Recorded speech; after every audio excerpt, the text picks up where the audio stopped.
$250,000. That's the staggering fine my HOA just handed me, the largest in our neighborhood's history, all for so-called violations on my own land. Can you believe it? I've lived here for 3 decades, kept to myself, and now I'm suddenly being told I'm trespassing on community property. These mansion owners with their flawless lawns and imported cars think they can scare a 71-year-old man into surrendering everything he's worked for. That will be the worst mistake they ever make. What I uncovered when I chose to fight back will blow the lid off their picture-perfect world forever, and I promise you the revenge will be unforgettable. It was just a regular Tuesday morning. I was out back tending my chickens when I heard the familiar rumble of the mail truck on our quiet street. Nothing unusual, until I reached the mailbox and found a thick, certified envelope waiting for me. The return address, a Sunset Hills Homeowners Association, in flashy gold lettering. It probably cost more than my monthly groceries. My gut told me it wasn't good news,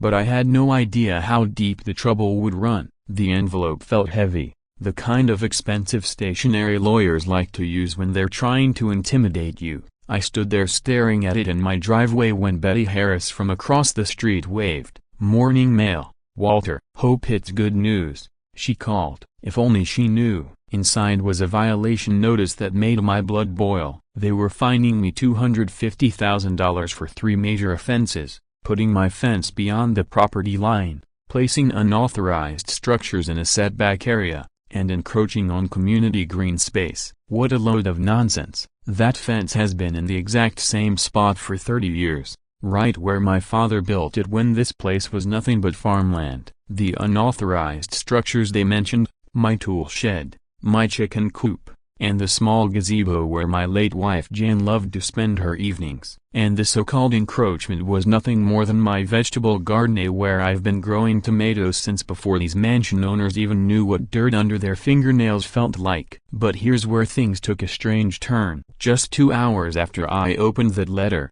none other than Sophia Blackstone herself came striding across my yard as if she owned it. She wore designer heels that probably cost more than my monthly Social Security check, clicking against my gravel driveway with the confidence of someone who'd never been told no in her life. 2 other HOA board members trailed behind her like courtiers, and she carried a clipboard like it was a magic wand capable of making my home disappear. "Mr. Harrison," she announced, skipping any polite greeting, "I'm here to personally document these violations before we move forward with legal action." She paraded around my modest property, pointing at my fence, my shed, my coop, labeling each one a breach of community standards. I told her these structures had been here longer than she'd probably lived in the state and showed her my original property documents from 1973. She waved them off like they were meaningless scraps of paper. "Those old records are irrelevant," she declared. "We have updated surveys that show you're on HOA property." Betty walked over and backed me up,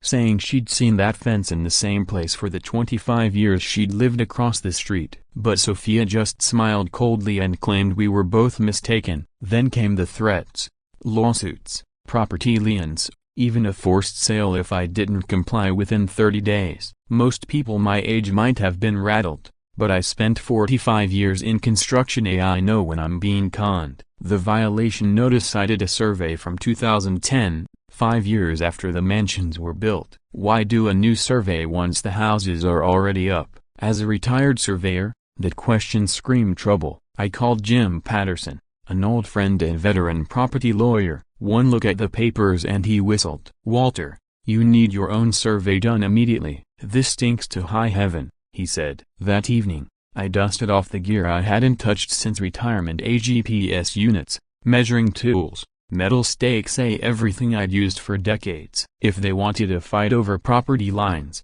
they picked the wrong man. Preliminary measurements with my handheld GPS confirmed it.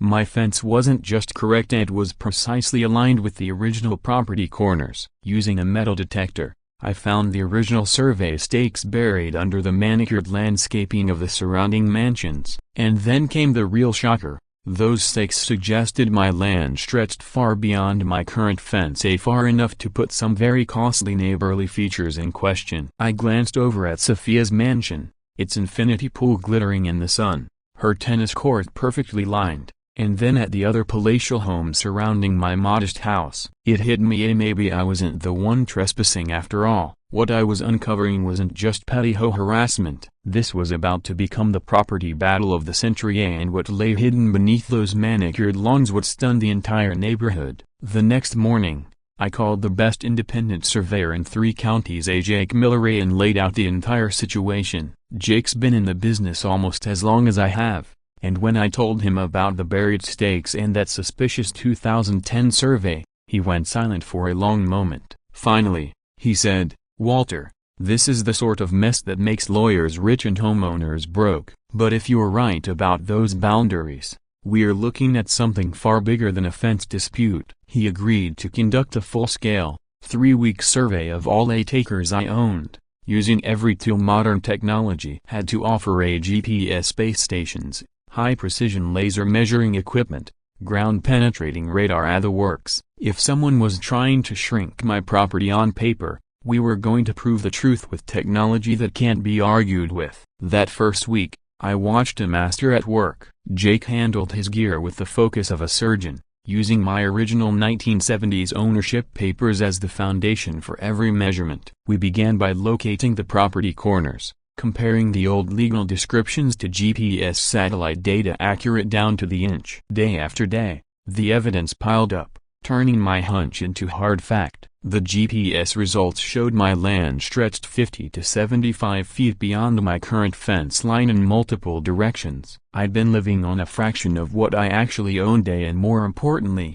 those extra feet pushed deep into the yards of the surrounding mansions. By the second week, Jake's metal detector was finding original iron survey stakes 2 to 3 feet underground, deliberately hidden beneath decades of landscaping meant to erase the real boundaries from memory. Meanwhile, Sophia had clearly noticed what we were up to. I caught her pacing in her backyard, phone glued to her ear, watching us like we were planning a heist. One afternoon, she even tried to charm Jake, questioning whether he was properly licensed for this sort of work. Jake simply handed her his business card, complete with the state surveyor's seal and his 20 years of experience. Her expression drained of color as she now knew she wasn't dealing with some amateur with a tape measure. And then came the bombshells. Sophia's $300,000 infinity pool and tennis court, entirely on my land. Nathan Cross's 4-car garage and sweeping circular driveway, built squarely on my property. Elena Foster's $500,000 master suite,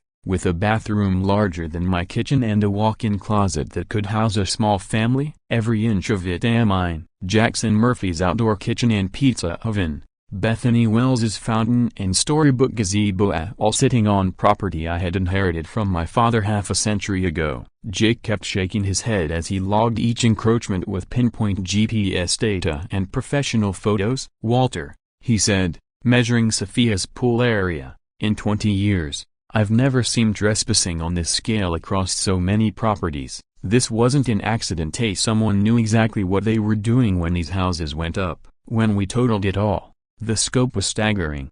Over $2 million in structures and landscaping sprawled across my 8 acres without my consent. The real smoking gun came when Jake dug into the 2010 survey the HOA had cited. The company supposedly behind it had gone out of business in 2008, 2 years before the survey was done. The signatures didn't match any licensed surveyor in the state, and the coordinates were pure fiction, drawn up to make my property appear much smaller. Someone had fabricated the entire survey to justify stealing my land, and they'd been getting away with it for more than a decade. Betty Harris turned out to be a key witness. She remembered the construction vividly, crews moving my original fence markers during the building phase and telling neighbors they were just updating boundaries for the development. She hadn't questioned it at the time. Who doubts workers with permits and heavy equipment? But once she compared her memories to Jake's measurements, everything clicked. Those markers had been deliberately moved and buried to cover the fact that these luxury homes had been built on someone else's property. The final week of surveying felt like opening a new gift every day, only instead of presents,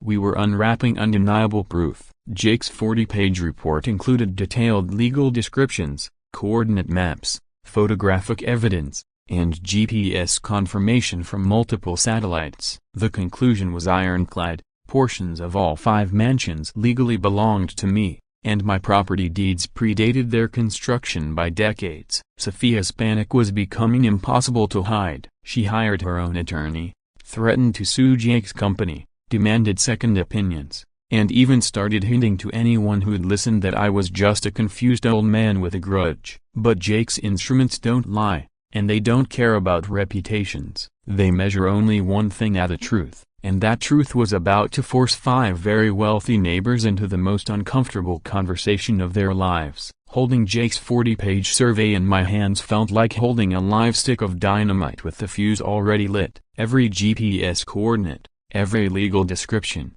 every photograph told the same story so clearly that even someone blindfolded could see what had been done. But I've lived long enough to know that being right and proving it in court are two very different things. I needed a heavyweight property attorney fast. Jim Patterson didn't hesitate. He sent me to Jane Mitchell, a sharp-tongued legal veteran with a reputation for making greedy developers regret their career choices. Jane studied Jake's report, gave a low whistle, and leaned back in her chair. "Walter," she said, "this is either the biggest property rights case I've seen in 20 years, a broken bar, or the most elaborate fraud scheme in state history. But judging by these measurements and your original deed, I'd bet my license you own exactly what these surveys say you do." She explained that in real estate, recorded deeds are the gold standard. They override HOA rules, neighborhood agreements, even city zoning laws. If the paperwork is older, filed correctly, and uncontested, it's practically unshakable.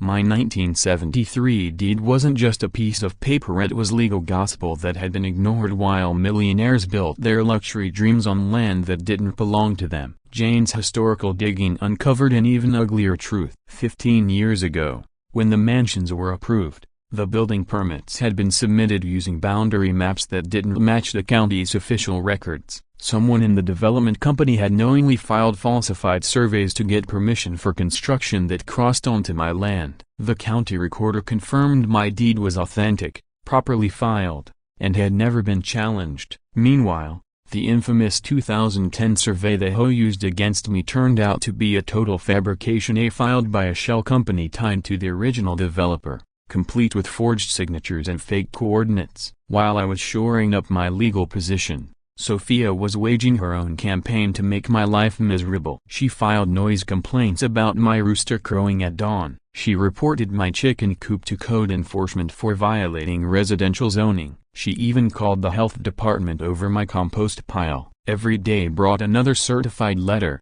another bogus violation, another petty threat, all meant to wear me down until I'd sell. But here's what Sophia never learned about old construction guys: we're like cockroaches. You can stomp, spray, and threaten all you want, but we don't die easy. Every nasty letter only fueled my determination to fight this to the last nail. Betty Harris, my neighbor and unofficial lookout, started tracking which HOA board members visited Sophia's house for their emergency meetings and even overheard bits of frantic phone calls. The fear was spreading. They knew they'd built their dream homes on land that wasn't theirs, and the truth was closing in. Word of our 3-week survey had already leaked through the neighborhood. Some long-term residents nodded knowingly, saying they'd always wondered about the boundary shifts during construction. The newer folks, especially the ones friendly with the HOA, acted like I was a senile old man spinning conspiracy theories. Meanwhile, Jake's digging into the developer's history revealed an unsettling pattern.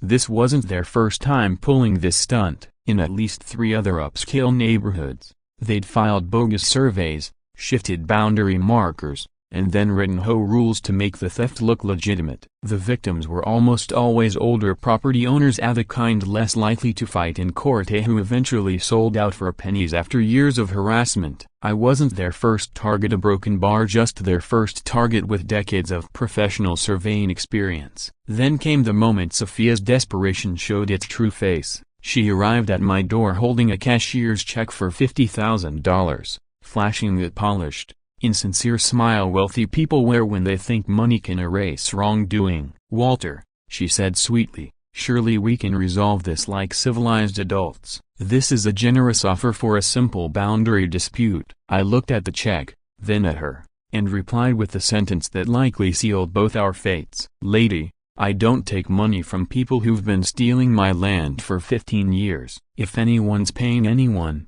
It'll be you for every single day you've used my property without permission." And just like that, the real game began. We were closing in on what I knew would be the last round of this fight. Sophia called an emergency home meeting to address what she claimed were my repeated violations and harassment of board members, a thinly disguised attempt to rally the neighborhood against me before the truth could surface. But I wasn't walking in blind. Jake had put together a presentation so airtight that anyone with functioning eyesight would see the facts. We had high-resolution maps, aerial photographs, GPS overlays, and the legal records to back every claim. This wasn't just evidence, it was a demolition charge aimed right at the foundation of their lies. The meeting was set for Tuesday evening at the community center. All weekend, I sat at my kitchen table with those survey maps spread in front of me, reviewing every line and coordinate until I could recite them in my sleep. My father's words echoed in my mind: owning property wasn't just an asset, it was a right worth defending at any cost, the kind of right that separates free citizens from serfs. Come Tuesday, this would either end 15 years of quiet theft, a broken bar, or prove that one stubborn old surveyor with a GPS unit could still remind people that justice doesn't spoil with age. The day arrived faster than a summer storm. My hands shook slightly as I loaded my gear into the truck, not from fear, but from the electric anticipation of finally showing the truth. After months of harassment and 3 weeks of precise measurements, it was time to put their empire of paperwork under the spotlight. The parking lot was overflowing when I pulled in more cars than I'd seen at a home meeting in all the years these mansions had stood. Clearly, the gossip mill had been grinding hard, and half the neighborhood had shown up expecting my public shaming. Inside, Sophia had staged the room like a courtroom. A long head table for the board, microphones, and a large projector screen, probably intended to display photos of my so-called violations. She was dressed in a suit that looked like it had walked straight out of a high-end law magazine, flanked by 2 lawyers whose briefcases likely cost more than my pickup truck's transmission. The other board members looked every bit the part of a tribunal. Nathan Cross kept glancing at his Rolex. Elena Foster shuffled official-looking papers. Jackson Murphy leaned in to whisper with one of the attorneys. Bethany Wells wore the expression of someone counting down the seconds until she could leave. I walked in with my old surveyor's case in one hand and Jake's GPS unit in the other, took a seat in the back row like a quiet parishioner, and waited for the performance to begin. Sophia's opening was pure theater, blown-up photos of my supposed violations, legal jargon about maintenance standards, and their attorney warning about the serious consequences of undermining HOA authority. She painted me as a confused old man, unwilling to adapt to modern neighborhood living, and by the nodding heads in the crowd, her act was working. Each board member chimed in. Nathan griped about my rooster waking him up,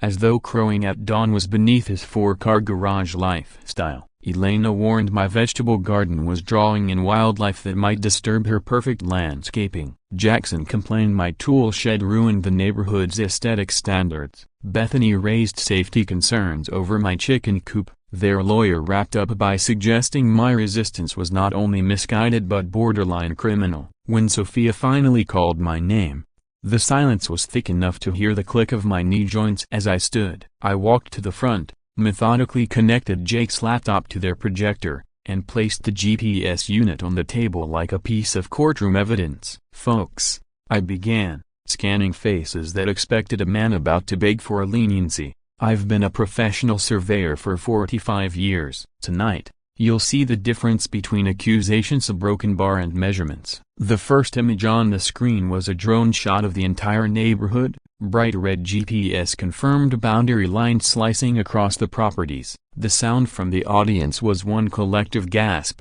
as though the air had been punched out of the room. Those red lines didn't care about wealth or status, they ran straight through garages, pools, bedrooms, and immaculately kept lawns. I clicked again, zooming in on Sophia's backyard. Her infinity pool and tennis court, every inch sat squarely on my property. "Mrs. Blackstone," I said, letting the moment hang, "that $300,000 pool? That's my backyard." Her confidence evaporated in seconds, her face going pale. Slide by slide, the evidence rolled on. Nathan's garage and driveway, mine. Elena's master suite am mine, Jackson's outdoor kitchen am mine, Bethany's manicured front lawn and fountain am mine, each claim backed by GPS coordinates, time-stamped photographs, and the original deed's legal descriptions. Then came the smoking gun, the fraudulent survey. Jake's forensic breakdown left no room for argument. Forged signatures, a company that hadn't existed in years,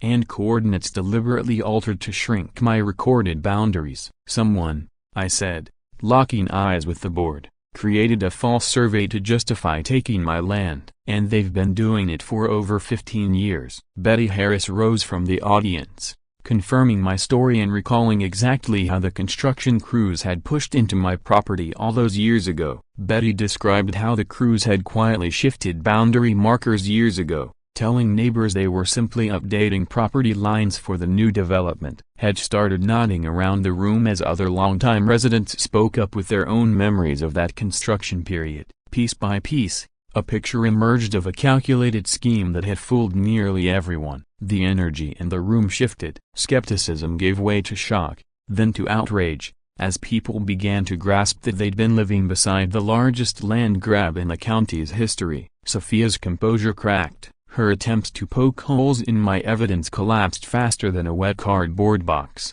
Her lawyer tried claiming that GPS readings were too unreliable for serious legal disputes, so I switched on my handheld unit right there, showing live coordinates that matched the original survey stakes within a couple of inches. They insisted that old deeds no longer mattered, but my attorney reminded them that recorded property deeds take precedence over HOA bylaws, no matter when the association came into existence. When Sophia resorted to calling me a senile old man trying to steal their homes, I just gestured toward the screen. Coordinates don't have opinions, I said. Math doesn't lie. The meeting dissolved into a storm. Board members grabbed phones, calling their attorneys. Residents argued about how this might crush property values. Sophia barked at everyone to stop believing these ridiculous claims, even as the evidence glared from the projector behind her in crystal clear detail. I packed my equipment with steady hands. The truth was out now, and no amount of influence could force it back into hiding.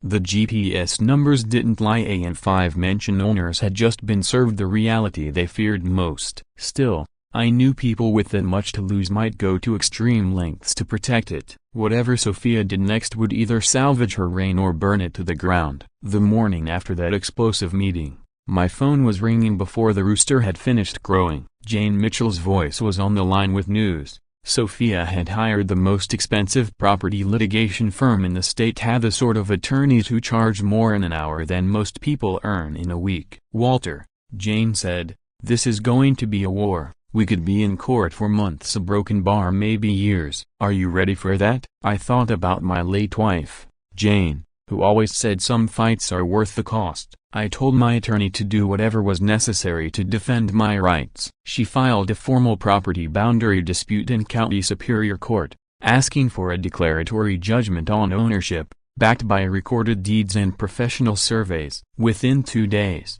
Sophia's legal team struck back with a counterclaim accusing me of fraud, harassment, elder abuse, and intentional infliction of emotional distress, tossing every accusation they could think of, hoping something would stick. The filing fees alone were draining my bank account faster than anything since my wife's funeral, but principle outweighed financial comfort. The discovery process was grueling, like dental work performed with subpoenas instead of drills. Both sides demanded endless records, depositions, expert opinions, qualifications, and half a century of property history. I sat through hours of questioning about my mental health, my reasons for challenging the HOA, and whether I grasped the serious consequences of my actions. They tried hard to frame me as a bitter old man with a failing memory, but they couldn't erase the cold, precise truth of GPS readings and recorded deeds. By the second month, the media had picked up the story. The David vs. Goliath angle, a retired surveyor taking on millionaire neighbors,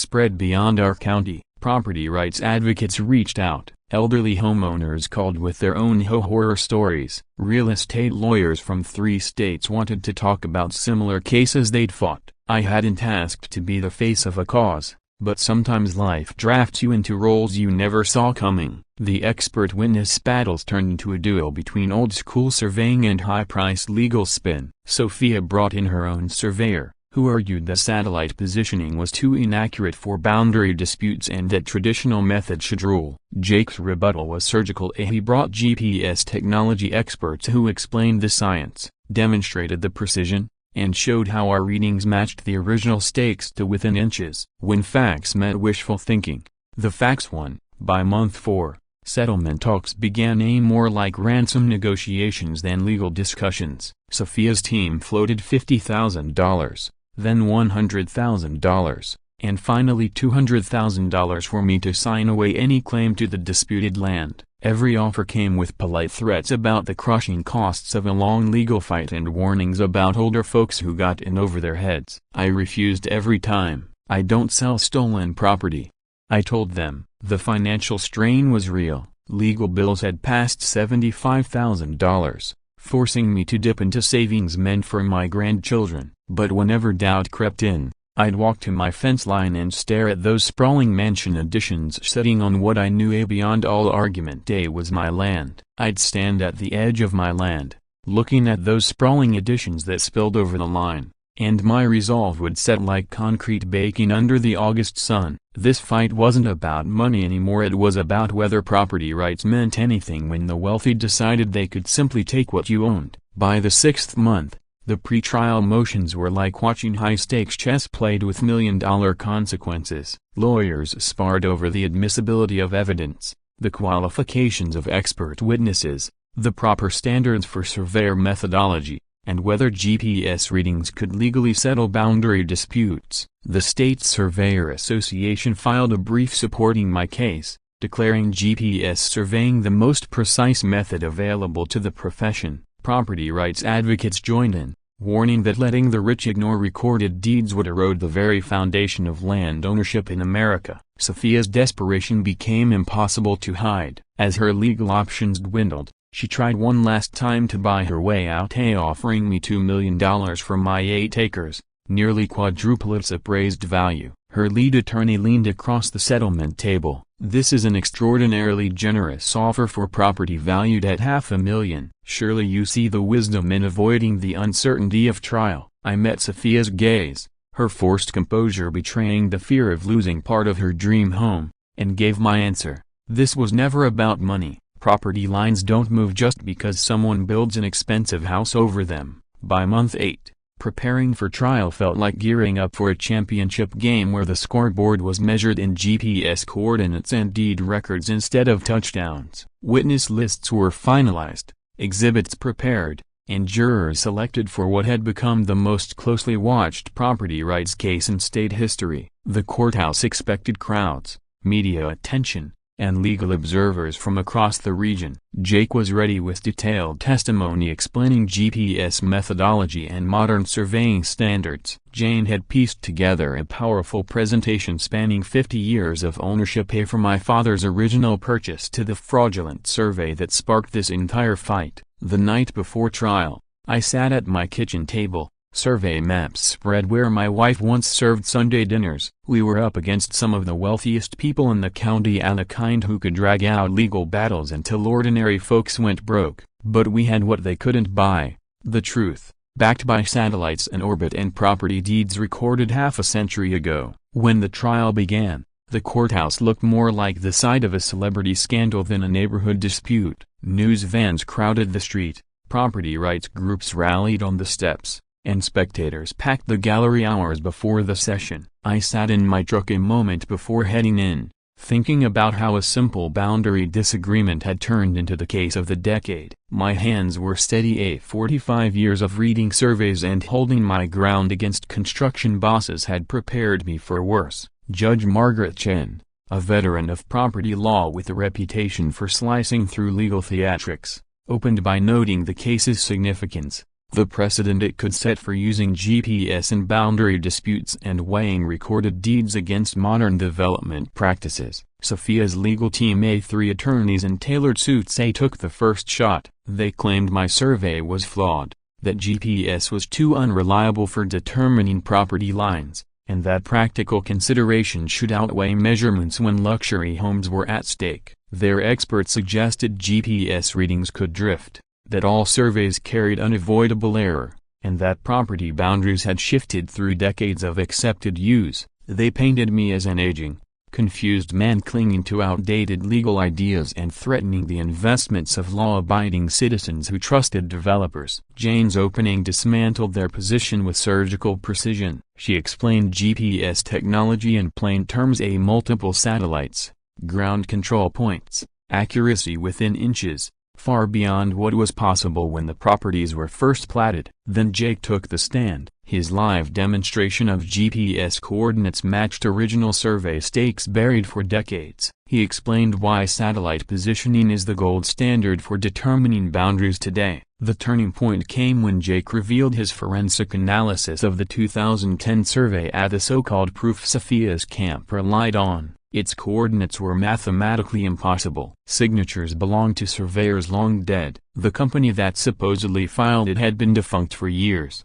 This isn't just inaccurate, Jake testified. It's a deliberate fabrication designed to make Mr. Harrison's property appear smaller than it really is. Silence fell over the room. This wasn't merely a boundary disagreement anymore, it was evidence of coordinated fraud. Betty Harris took the stand to add history to the facts. She recounted watching crews shift boundary markers during the mansion construction and remembered workers casually mentioning they were updating property lines. Betty Harris testified that my fence had been in the exact same place for the entire 25 years she lived across the street. Her plain, truthful account carried a weight that no amount of expert testimony could match. She had nothing to gain, no reason to embellish, and a clear memory of what she'd seen. Sophia's turn on the stand was a disaster her high-priced attorneys couldn't save. Under cross-examination, she failed to explain how she determined my boundaries without commissioning a legitimate survey. She couldn't identify the source of the mysterious 2010 document the HOA used to issue violations,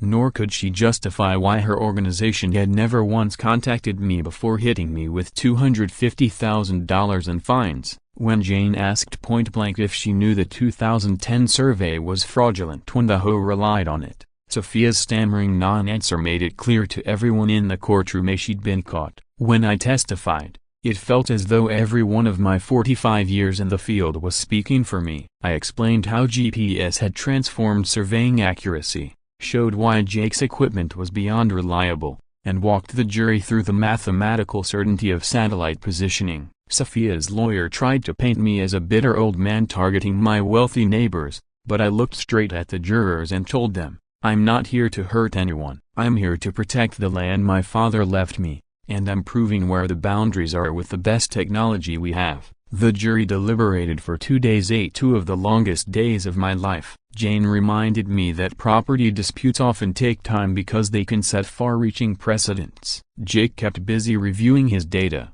though we both knew the GPS results were rock solid. Outside, legal commentators speculated endlessly, weighing everything from the jury's background to the judge's prior rulings. When Judge Chen read the verdict, her voice carried the weight of history. The court ruled that GPS coordinates, when gathered by licensed professionals and verified against recorded deeds, are undeniable proof of boundary locations. My ownership of the disputed land was upheld by overwhelming evidence. The gallery erupted, property rights advocates cheering, while Sophia's lawyers huddled in hushed, urgent conversations about possible appeals. In the damages phase, each mansion owner was ordered to pay for 15 years of unauthorized use, calculated from fair market rental value. Sophia had a choice: pay ongoing rent for her pool and tennis court, or remove improvements worth over $300,000. The other board members faced similar decisions: rent or demolish the parts of their home sitting on my property. Judge Chen's ruling cemented GPS surveying as the legal gold standard for boundary disputes and affirmed that recorded deeds outrank all later claims or agreements. Walking out of that courthouse felt like stepping into a new world. Betty was waiting outside with a crowd of supporters, neighbors who finally knew the truth and property rights advocates who saw the victory as a landmark moment. The media attention was overwhelming, but the satisfaction of proving that an old surveyor with a GPS could outmatch deep pockets and legal trickery made every month of that 8-month battle worth it. A year later, I wake each morning to my rooster Bob crowing over all 8 acres of land that's now, legally and permanently, mine. Even the portions where millionaires built their dream homes without asking. Rent checks arrive like clockwork on the first of every month. I'll admit there's a certain pleasure in depositing $2,000 from Sophia Blackstone for the privilege of keeping her infinity pool where it sits. The same woman who once called me a senile old fool now writes my name on checks as carefully as if they were official contracts. The agreements we struck were fair. I wasn't out for revenge,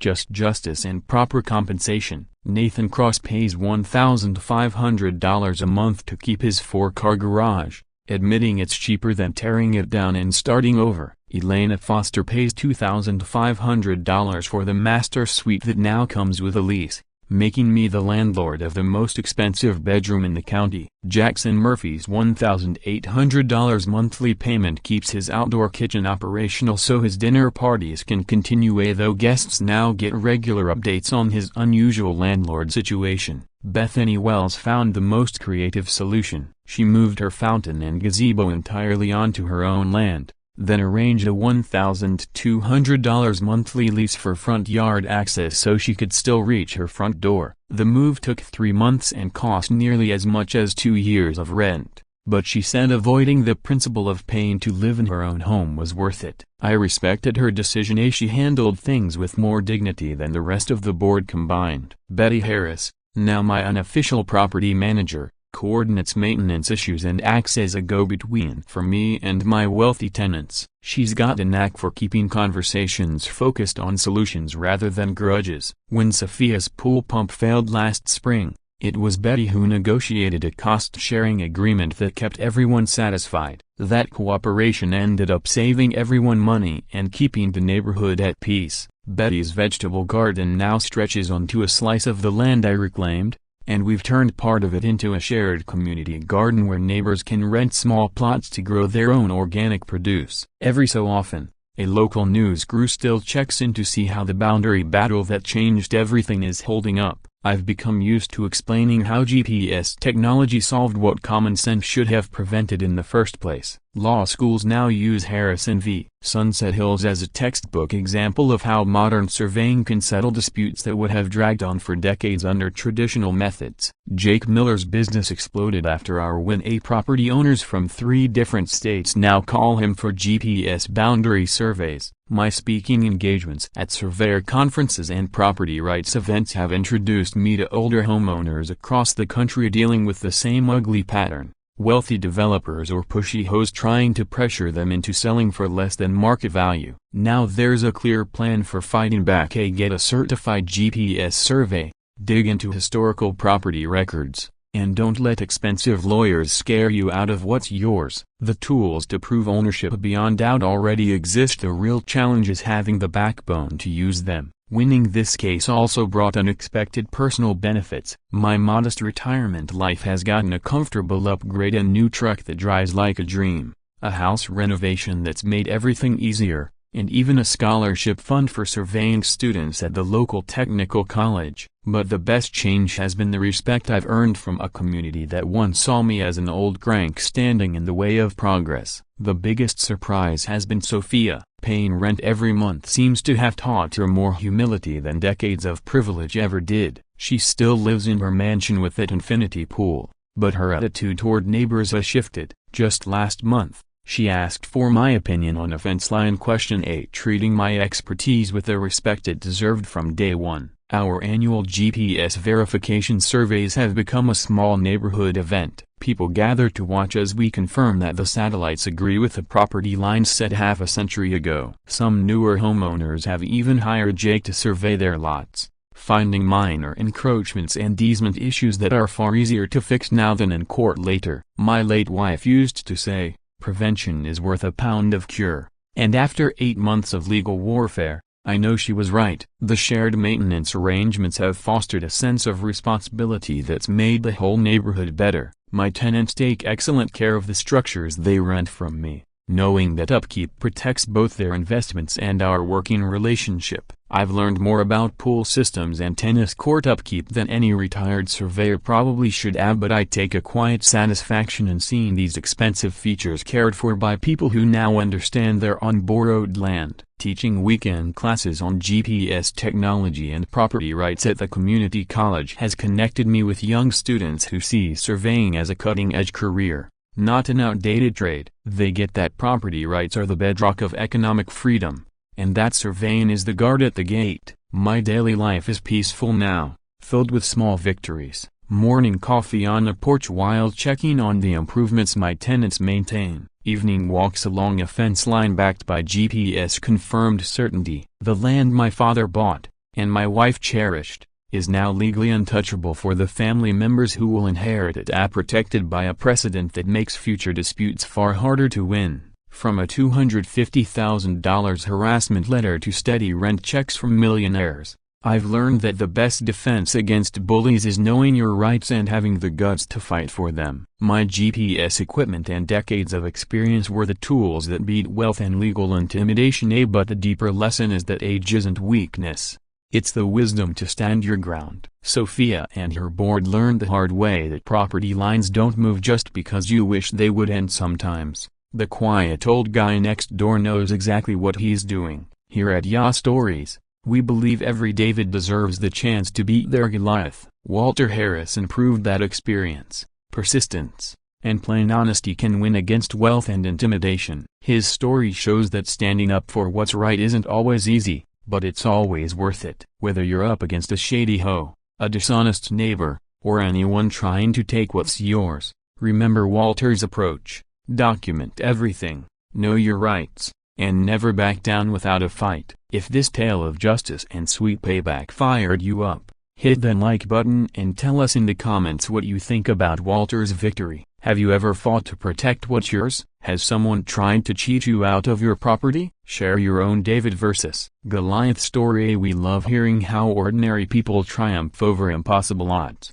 Thanks for watching, and join us next time for another underdog story with a satisfying ending. Until then, know your boundaries, trust your instincts, and never let anyone tell you that being right isn't worth defending.